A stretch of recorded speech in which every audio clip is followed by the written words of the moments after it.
السلام عليكم صحابي سيتين حالدين كورم في عنتين وأنت دول جاسير فوق رحضة بدن أركيسان برمنا ناني كسطورنا فاستو حكو بلوني كوب عانا أو سيد الرسين أنا وحربا إن الرسين كدكتيد باسوبك عادية سوبك صومالي عادية باكو شوي كبعد بكاساري إن سوق الله تسكو دلاشو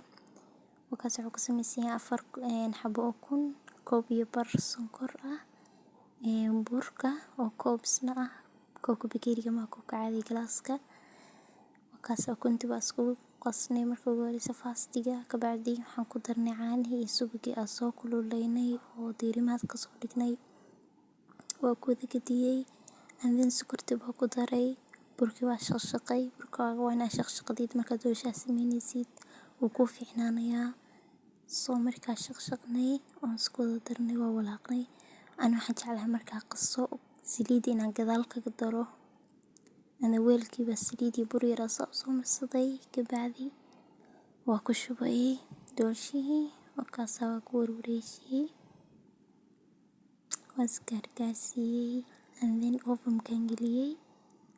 oven-ka wuxuu ku jiray nus saac adiga ilaa 40 daqiiqo oo kale buu ku jiray 40 daqiiqo ka bacdina sida arkaysan ku soo baxay فيديو هذا كيش لايك نصار سبسكرايب نطبق أنا أصحابتي ظهروا كتيرين سود هذا أصحابي قاب كاسو نقدر مركز شرشرنا soft سايد اللي عقة ذوق العادة مع عم بنقضي